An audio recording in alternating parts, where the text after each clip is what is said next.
Hello and welcome or welcome back to my channel. My name is David Novak. I have something of a mail haul to talk to you about. I finished reading The Mill on the Floss today by George Eliot, and you may wonder why, when it takes me so long to finish one book, I have so many books coming in on a regular basis. And that is a good question and a troublesome question to a degree. It took me exactly a month to read this. There have been times in my life when I have read things more swiftly, but this is not one of those. I'm just glad that I am getting any reading done at all at this time. My easy summation of my experience of this is that this is the best novel I have ever read. I'm being a bit hyperbolic here. It's the fifth novel by George Eliot that I have read, and I think it has supplanted Romola as my favorite. The first that I ever read by her was Middlemarch, and so I think I maybe didn't appreciate it. It felt a little bit unwieldy. I don't know that I liked the characters much, and there were multiple plots going on. There was what is the one gal's name, Dorothea, but there was her storyline, but then there was the storyline with the doctor, and it just all seemed sort of disjointed. It didn't meld into a cohesive unity for me all that well. That was the first time I ever read George Eliot, so I may not have been well prepared for it. The second book that I read was Romola, and I loved that because of its historical aspects. I had always come across the name of Savonarola, or however you say his name, but never really understood his placement in history, and her well-researched historical novel clarified that for me. And there were I don't know, little aspects of the book that I thought were kind of silly. I remember she relied on a lot of coincidental happenings. So somebody would go down a street and it would just happen to be the street on which that person lived that they needed to have an encounter with, that kind of thing. But it didn't bother me because I liked the total gist of the novel so much.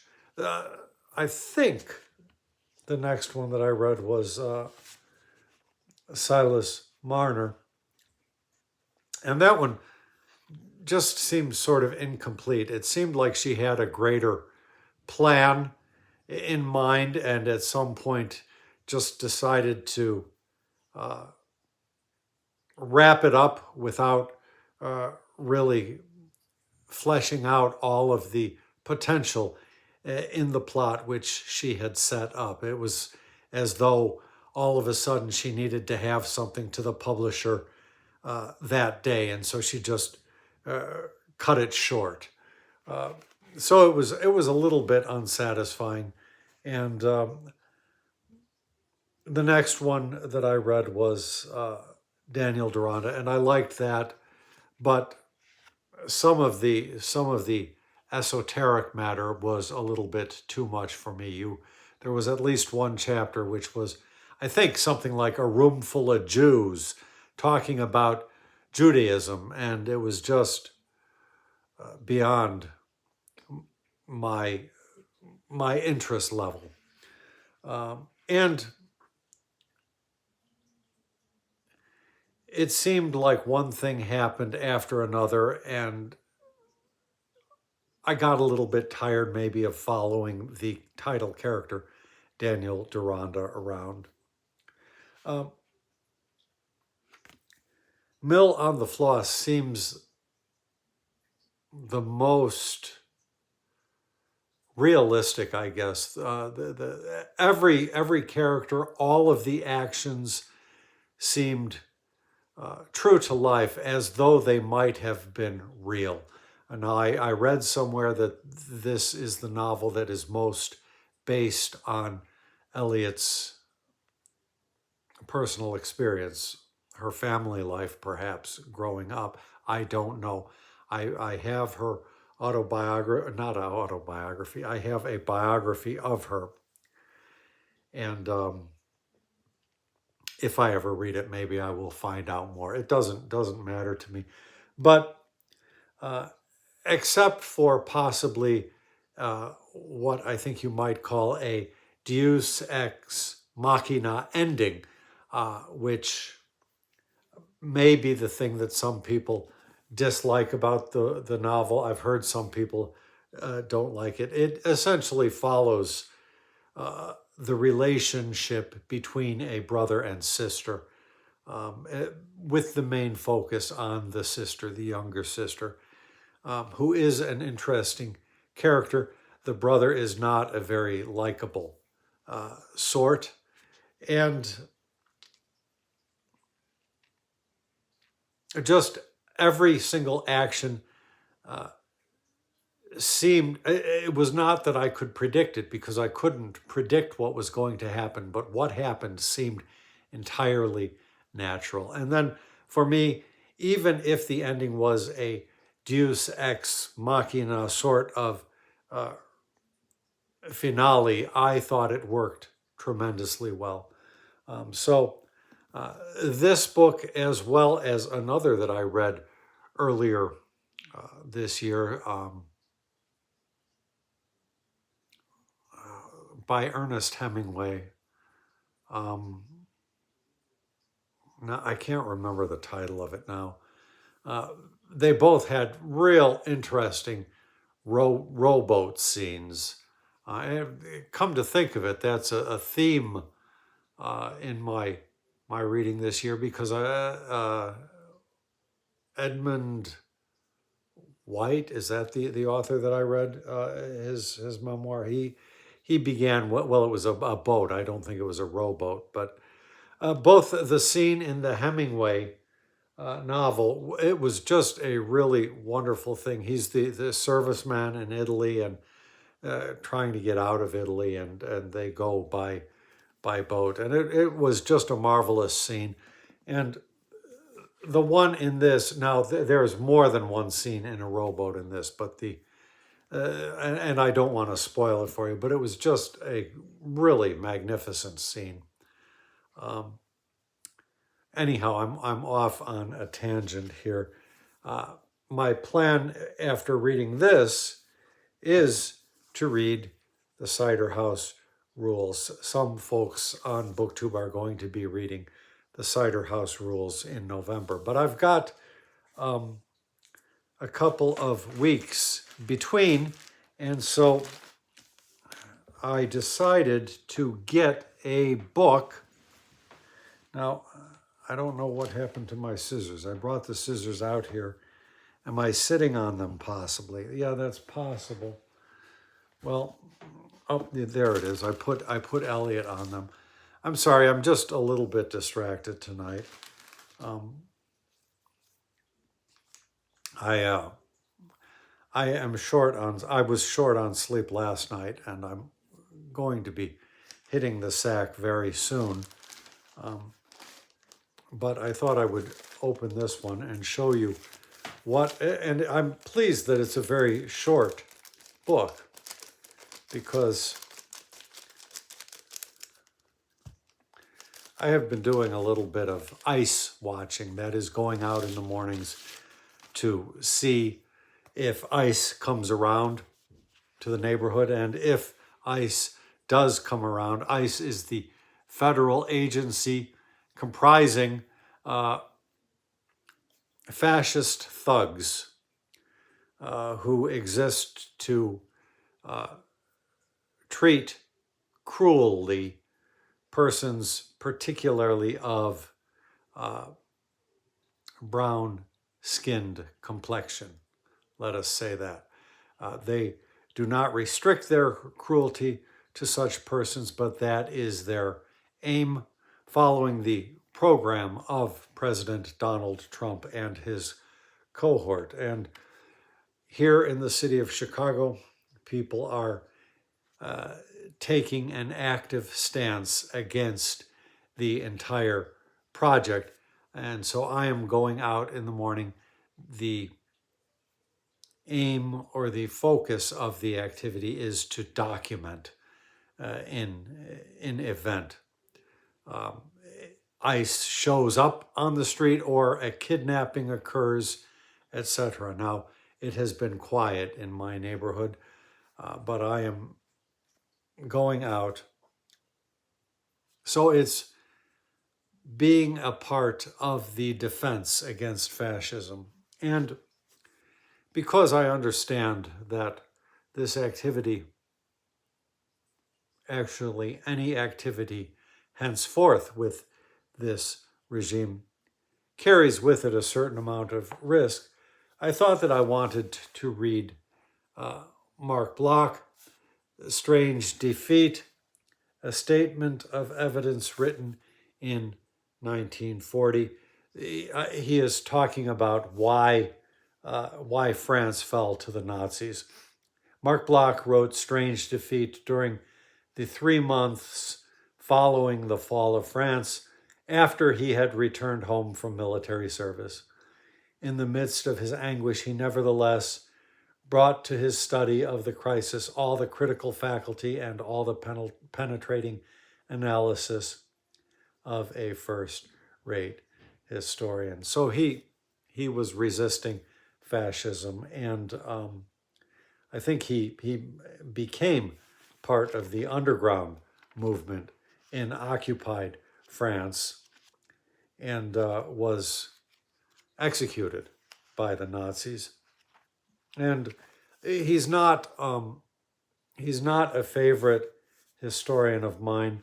I have his book, The Historian's Craft.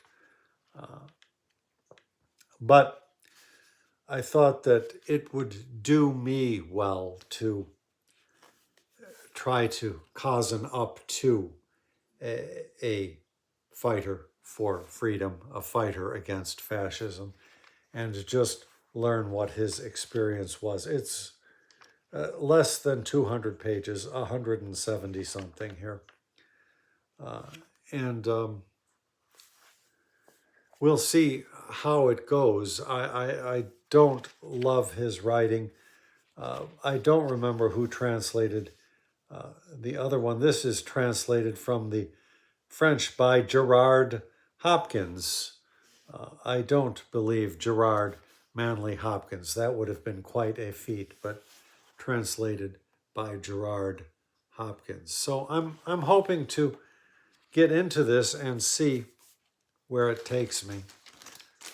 But I got something else, and this is the moment of truth. A year or so ago, I did a video that continues to be one of my better watched ones, my Library of America collection. And since that time, my Library of America collection has grown, and I probably should do an update. And this looks like it is, usually when these things, what is this though? My goodness.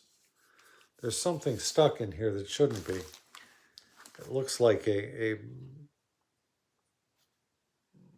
don't know what that is. Just a little bead. Well,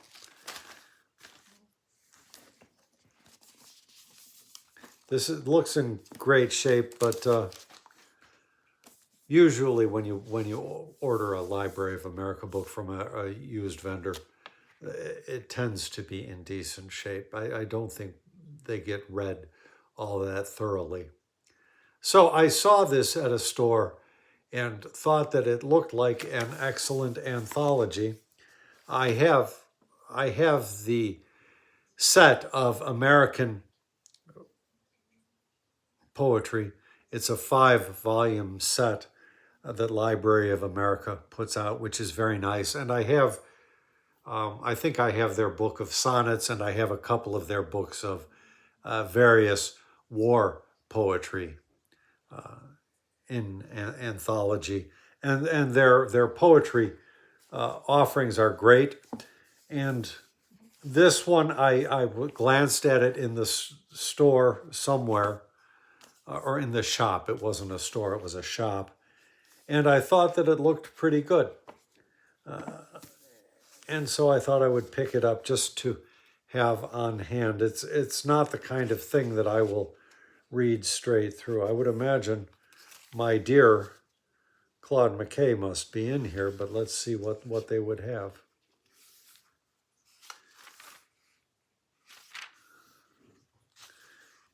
Usually, and even though he was Jamaican, they usually include him. Then maybe they didn't here.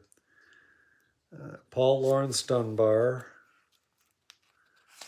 Angela Weld Grimke, James Weldon Johnson. Well, maybe they decided not to call him American this time. That would be interesting. Jean Toomer, Gwendolyn Brooks. Oh, well, let's see. Let's see if there's an index. And I mean, that would be. I mean, I wouldn't have bought this book for him, and so if he's not in here, that's fine. Just elsewhere in their universe, they lump him as American. And I think he was naturalized in the 40s sometimes, so he was.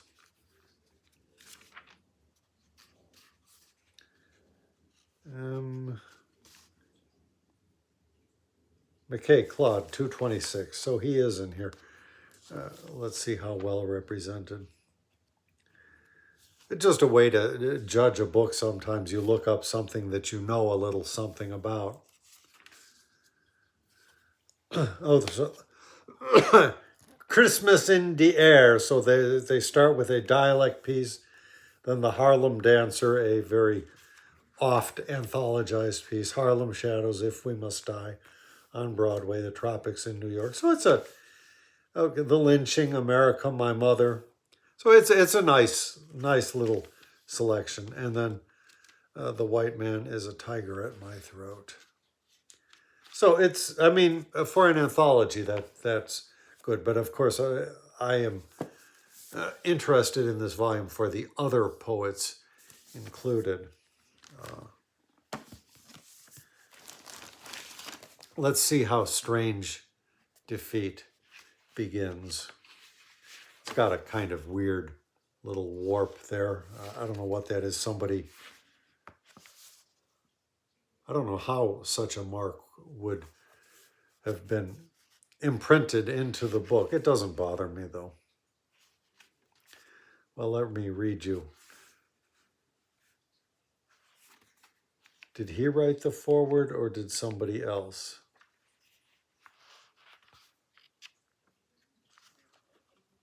Somebody else. George Altman. How admirable it is that this statement of evidence could have been conceived, written, and hidden away for our future reading at a time when France was reeling beneath the thunderclap of disaster.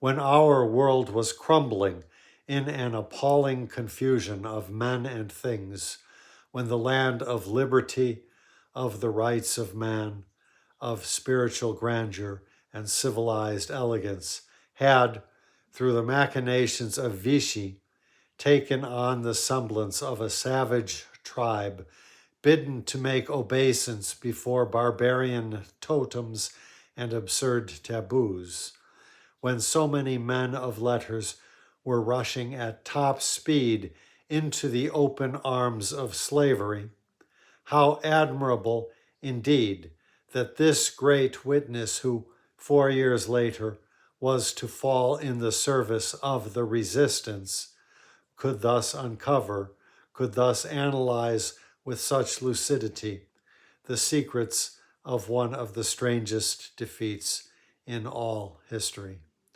Read on and you will see. I, I know a little bit about the subject and never really thought of it as strange, so maybe I bring too much hindsight with me. So I'm very curious to see what Bloch's take is on the matter.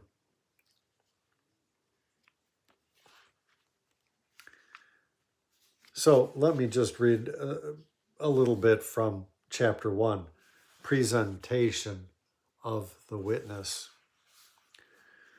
Will these pages ever be published? I cannot tell. But whatever the eventual answer to that question may be, it seems probable that, for a long time to come, those outside the circle of my immediate intimates will be able to read them only under the rose. Nevertheless, I have quite made up my mind to proceed with the writing of them, though the effort involved will be harsh and exacting. How much easier it would be to plead weariness and discouragement as an excuse for doing nothing. But if the kind of documentation that I plan is to have any value, it must be put into shape at once while the subject is still fresh and living in my memory.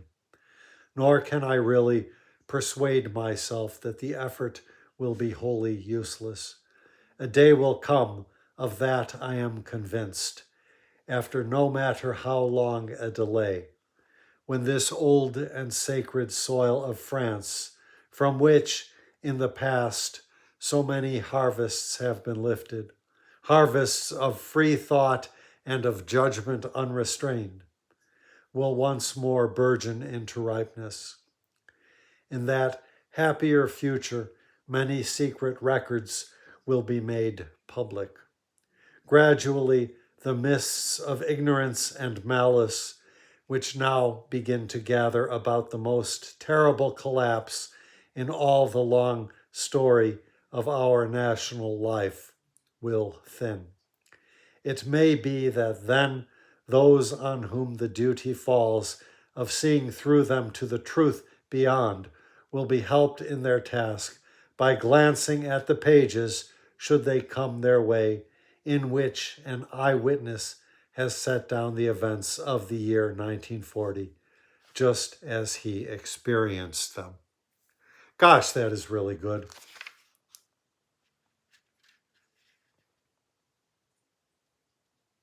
Let me read a little bit further. It is no part of my intention to produce a book of reminiscences. The account of what happened to one soldier among many is of no especial interest now, when we are concerned with matters of greater moment than the details of personal adventure, however picturesque, however amusing these may have been. But it is always well to have a full description of the witness in the box, and I feel that before narrating the things I saw, I should give some account of the man who saw them. I'll go on and give you one further paragraph. This is the first time I'm encountering this, but I really find this fascinating. For something like 34 years, I have been wholly occupied with the writing and the teaching of history. In the course of my professional career, I have had to examine a great many documents belonging to a great many periods of the past, and, as best I might, sift what is true in them from what is false. I have had, too, to keep a watchful eye on the world around me, holding it to be the historian's prime duty, in the words of my master, Pirenne, to show a keen interest in life. The special study which, in the course of my researches, I have made of the life of the countryside has convinced me that we can truly understand the past only if we read it by the light of the present. For a sound historian of rural economy, a keen eye for the shapes of fields is no less necessary than an aptitude for deciphering the crabbed records of an earlier day. I have done my best to bring to the tragic events in which I played a modest part the same habits of criticism, of observation, and, I trust, of integrity, which were bred in me by the exigencies of my work as an historian. Well,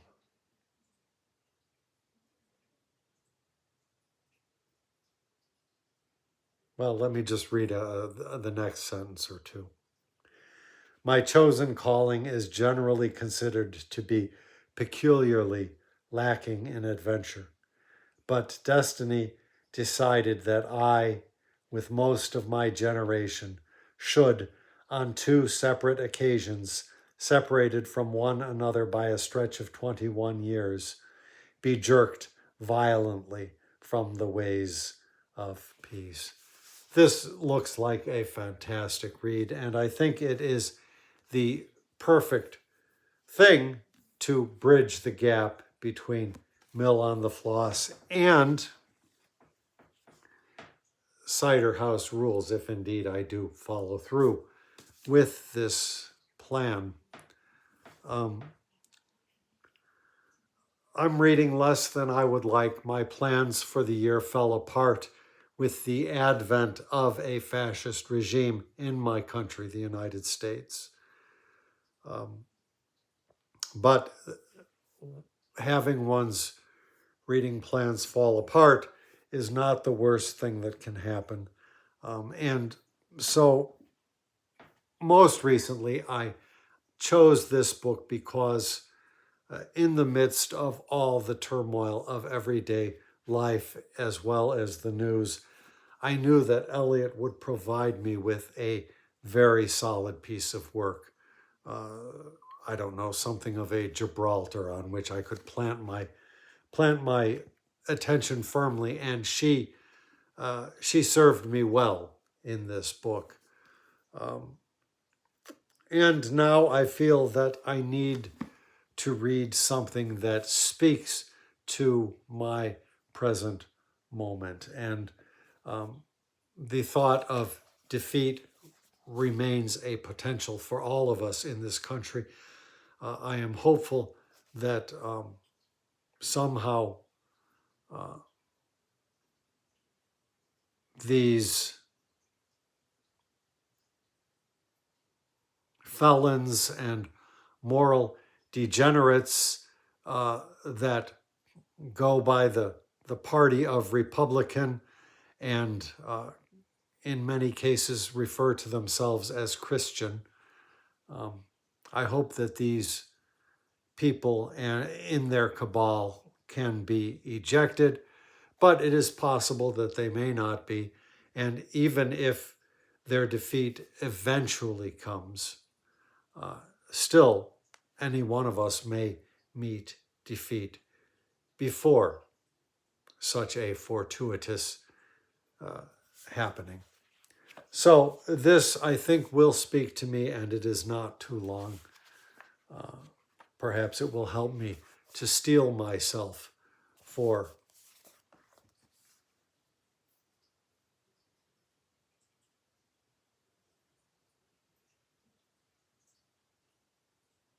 the shocks that we can anticipate in the coming days. And then I look forward to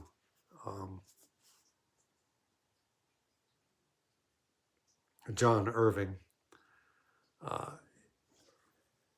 because it will be a communal event on BookTube. So I will leave off there. Went on longer than I thought. Thanks for stopping by my channel.